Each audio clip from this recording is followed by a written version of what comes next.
Okay, there is a ton of consumerism these days, it feels like, right? You can see it everywhere. And I would argue that it's kind of always been there, but of course, the internet and social media has exacerbated it. So, do we completely avoid shopping stores and ads, or do we learn how to manage it instead? Hi there, and welcome to my channel. I'm Liz.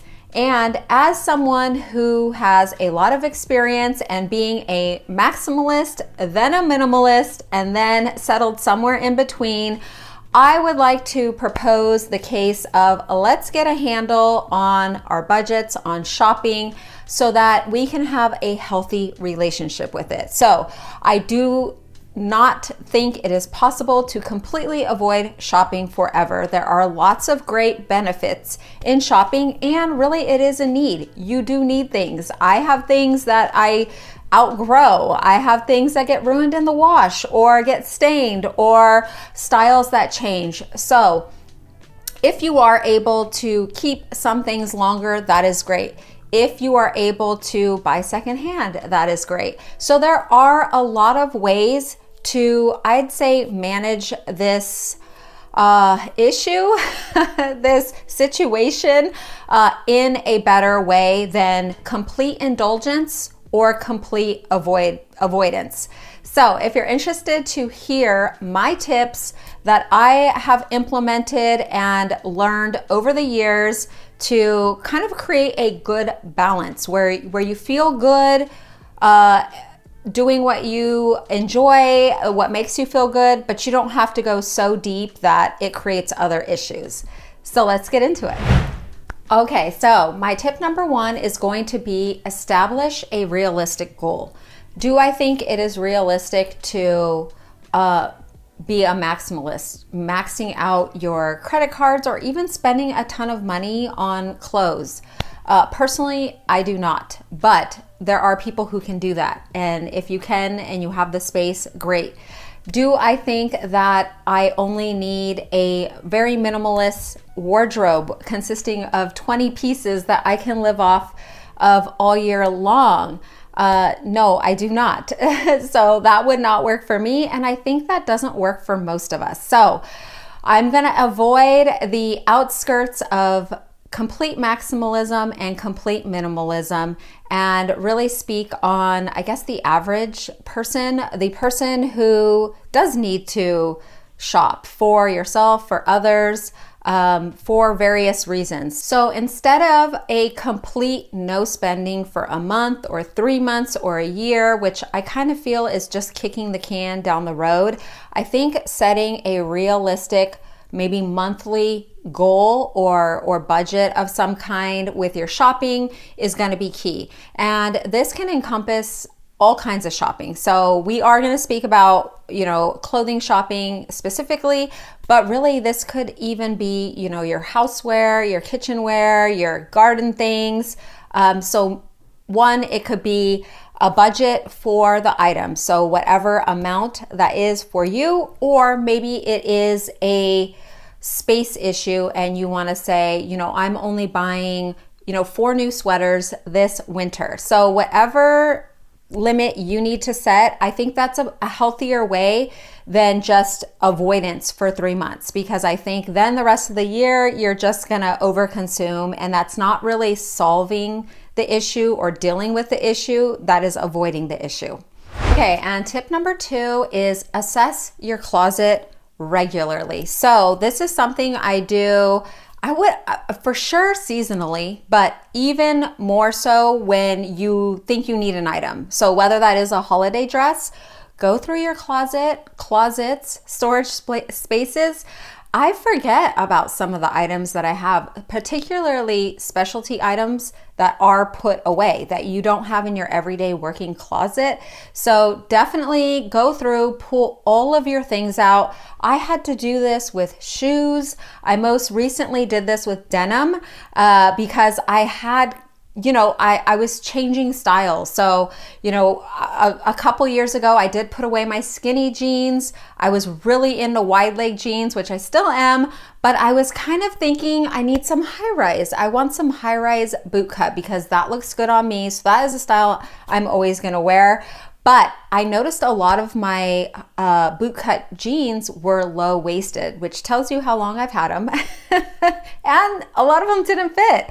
So why am I keeping those? I pulled them all out, tried all of my jeans on, put my skinny jeans to the back of the closet because a lot of my jeans took me a while to find ones that I liked for whatever particular reason. So I'm not ready to get rid of those, but I knew I would not come back to low rise. For me, even if it comes back in fashion, which actually, the low-waisted, baggy and wide leg is in, but that is not a style that I'm going to participate in. I know myself, and I'm just not going to do it.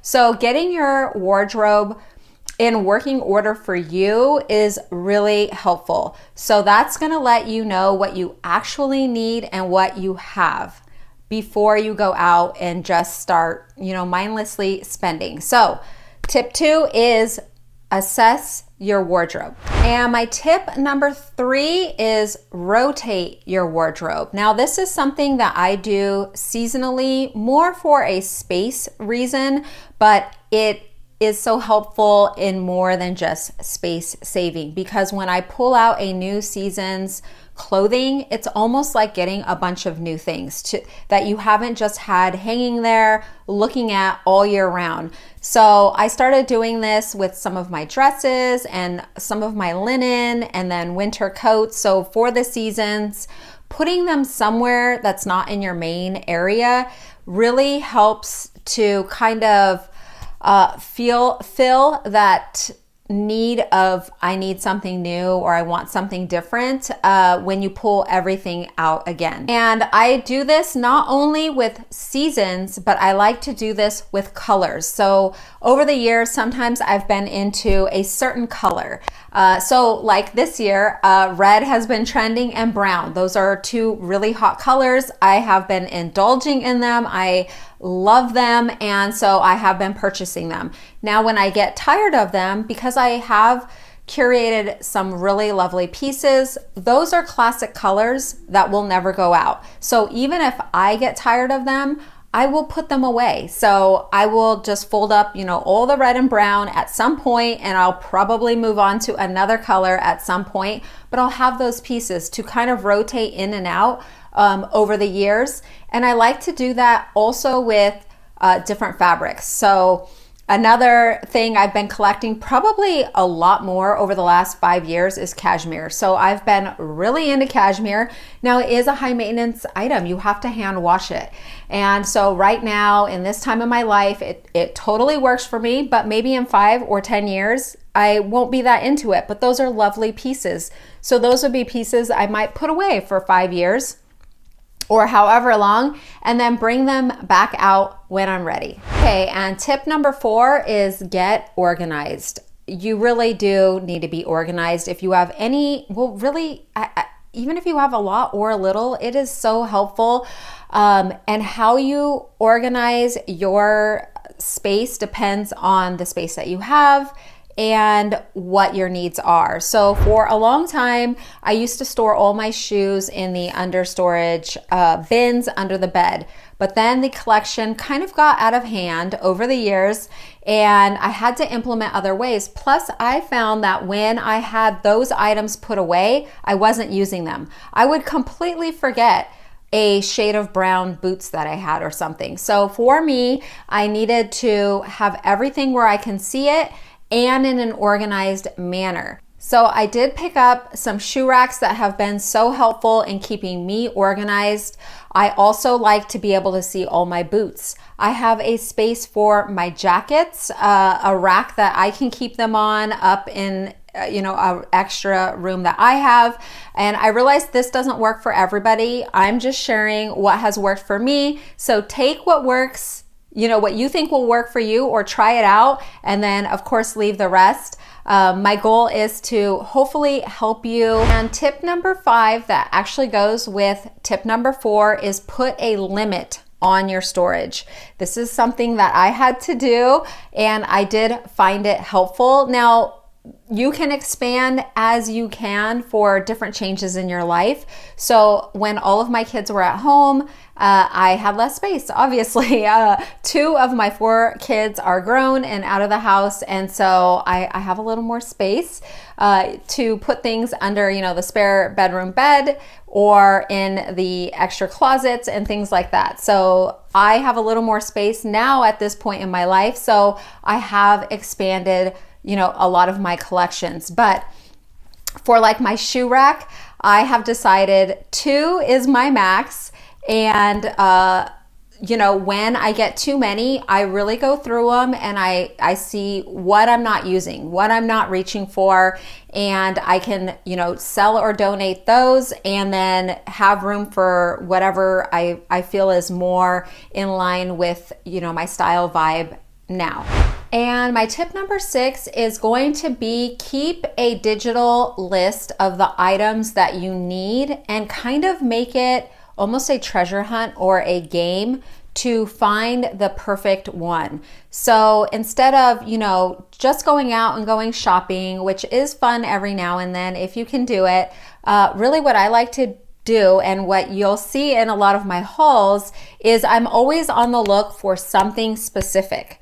Now, when I'm somewhere, sometimes I pick up a few extra things, but I have a goal in mind, and I do not mind going to, several different stores and taking as long as it takes to find the item. So whether it is a new coat, whether it is a slip skirt, whether it is a pair of jeans, or whatever it is, have your list of what you're missing and then take time to find the perfect one. So making it a challenge or a game, I think makes you more picky and also gives you, kind of a goal to work toward or, just a challenge to overcome. And if you love shopping, you will like this one. All right, and my tip number 7 is shop strategically. Don't get stuck at a certain store. Don't get stuck on a certain brand. There's some that I love. I love, J. Crew, Banana Republic. I've also been into luxury shopping, and this year I got into, I guess, the discount shopping, like Walmart, Temu, things like that, Amazon, and I've really been enjoying it. You will be surprised at the things you can find low end and versus high end. So this I think is another challenge. I like to look at all of the stores and really compare for myself. That is another thing. I actually am very skeptical of marketing because I have dealt in these fields, and so I know that the stores and a lot of companies' main goal is to sell at any cost. So it doesn't matter, the brand name, the material that they're using. I mean, just because something says it's cotton or just because it says it's linen doesn't mean it's going to be nice. Just because something says it's polyester doesn't mean it's going to be terrible. So I have found that you really almost never know. And I shop at luxury stores, like I said, and discount stores. I even go to secondhand stores more. My daughters love to thrift shop, and so I will go in and I always find great things, of course. So that's a great way to find things. I love antiquing with my mom and my sister. And looking through older shops, I've found some really great purses. So I would say expand your choices. Don't get stuck in 2 or 3 brands. Again, this is another way to make shopping a challenge. So you're not just mindless, not like I'm going to this one store. I would say that when I was over consuming, that is exactly what I did. I shopped at, I think, Express and White House Black Market for years when my kids were little, and I would just go in there and buy a ton of stuff every month with no rhyme or reason, whatever color, whatever fabric was being pushed, just buy. And I never had anything to wear. That was just mindless shopping. It was fun, but it just was not practical. It was so wasteful. So I would say be picky where you shop. And I don't mean from like a snooty, snobby, like, just because something is inexpensive, it's cheap. Because I have gotten some really high-end stuff that, you just never know. And I have shopped so many places that I cannot fall for that. The item has to impress me, and I really don't care where it's from. Okay, and tip number 8 is review and readjust regularly. So it has to do with your budget, your style, your size of clothing, whatever needs readjustment. To me, when people say, get these few items and you just don't need anything forever, that just makes no sense to me. And that's why minimalism did not work out for me because, well, one, I've changed sizes drastically over the years. So that would be impossible, but also styles. So if you love shopping and you love fashion, you're probably not going to like the same exact things for 20 years. And really, I don't know if you should. There are some things that are kind of timeless, a V-neck or crew neck cashmere shirt, but I would say even the fit of them changes. So sometimes I've liked them tighter, sometimes very oversized, sometimes more relaxed. And so, maybe this year you pick up 2 oversized cashmere sweaters, but maybe in 5 years you want a more fitted one. So I think that things change, and that's okay. And you just have to be aware of that. Buying things that you really love in colors that you love. So I do love neutrals, and I know everyone's pushing neutrals, and a lot of ladies are like, where is the color? In anything, especially that I show, if I am buying, a cardigan from J. Crew and I'm buying it in ivory because I love ivory, they have other colors. So it's more about the fit and the quality and the price that I would want, you to take from me, and then you buy it in what you love. So if your wardrobe is blues, reds, grays, then that is what you should get. Or oranges and yellows and navy, whatever. That is what you get. I think from my hauls, at least, what I would like you to get is sizing and quality, and kind of just telling you a little bit about the features of the item. All right, and tip number 9 is regularly clear out items. So sell or donate things that are no longer serving you. Because having too much stuff and keeping stuff that you aren't using can get overwhelming and is wasteful. Let someone else enjoy it. And there are a lot of people that are in need. So, think of it from that point of view. It can almost be bad because when I was shopping a lot, I would just think, when I don't like it anymore, I'll just donate it.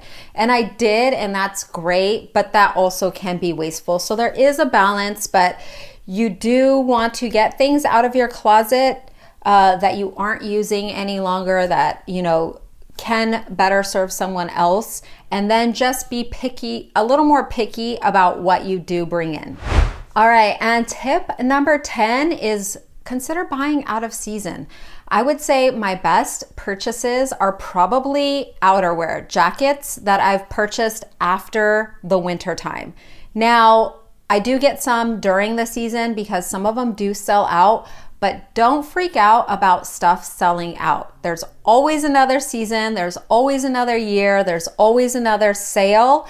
So be patient. That is, I have been looking for some new riding boots, I think for like 3 years. And I see some all the time, but I'm super picky about a lot of the features that I would like on them. And plus I have skinny legs, which makes it harder. I have already purchased less expensive ones to ensure that is something that I do want. So that is something else that's a great tip, something that I do. If I'm trying a new style or a new look, and I'm not sure if I'm gonna like it or not. So whether that's, cowboy boots, a huge overcoat, a pleated skirt, metallics, whatever it is, I will usually try to find it at a reasonable price. And then if I love it, if I'm like, oh my gosh, I'm reaching for this all season long, then it makes it fun to find it in another quality. But sometimes I find that that one works out just fine for the amount of times that I wear it. And my tip 11 is limit care costs. So something that I try to do is find items that don't need tailoring, that don't need altering. A lot of times in my hauls especially, I will show something and a lot of you ladies are like, oh, if I don't like the buttons, oh, just change the buttons, or this is too long, oh, you could just have it hemmed. And while sometimes that is necessary, what I have found is finding things in my size is just a lot better for me. So again, this goes back to creating that challenge. So if I find a gorgeous shirt dress that I love, but the buttons are terrible, they look cheap or they're too big or a weird color, instead of changing out the buttons, I'm like, okay, so now the hunt is on for a white shirt dress with the perfect buttons, that's the perfect length, and I enjoy that challenge. So I think that kind of puts a roadblock or a stopper on just getting whatever, and also stops you from buying things that you really don't love. I feel like I can usually tell right away if I'm gonna love something. Like, it feels great, it looks great, and that's why in my hauls too, I do first impression try-ons, because of course you can style anything up. You can style anything up to make it look good, but how does it stand alone by itself? And then styling it up is just gonna make it better. So if I find pieces that I'm like, oh, I really like this or that about it, and then right away I can think of so many ways to style it, then that's a good sign of a piece that I would like to add. Whereas if I'm like, this is only gonna work with like this one way, that's probably something I'm gonna pass on, because I like to have versatility and I like to wear my items as much as possible. Oh, and going with saving on costs, in case you don't know, I think most people know now, but I gave up dry cleaning a long time ago. So aside from like suits, everything else, dresses, delicate fabrics like silk and cashmere and whatnot, I don't dry clean. I don't know what kind of chemicals they're using. I don't really like that. Dry cleaning has gotten crazy expensive too. So hand washing is a great way to mitigate that whole process. Now that does take time, but I also find that those type of fabrics don't need to be laundered quite as much. And I will be working on a cashmere care guide, so be sure to subscribe so you'll be notified when that comes out. All right, and tip number 12, I actually didn't realize that some women had an issue with this, but don't be afraid to return. It's not scary, it's not hard, it's not really even frowned upon. I think that you should do it in a, I guess, ethical way. Like, don't wear the stuff all around and then return it on the 29th day or whatever. But I do a lot of online shopping, so a lot of my hauls and orders are like a store try-on, because I don't have a lot of those stores near me. So I will order a bunch of items, try them on, and take what I like, and send back what I don't like. And that is totally fine and acceptable. Be okay with returning items and know that you do need to do that from time to time. All right, and tip 13 is going to touch on, I guess, influencers and whatnot. So all over the internet, there are people telling you to buy this and buy that. And again, that is all part of the marketing machine. You can find really good stuff, and I love recommendations. So that's what I feel that I am doing here on this channel with my hauls and things.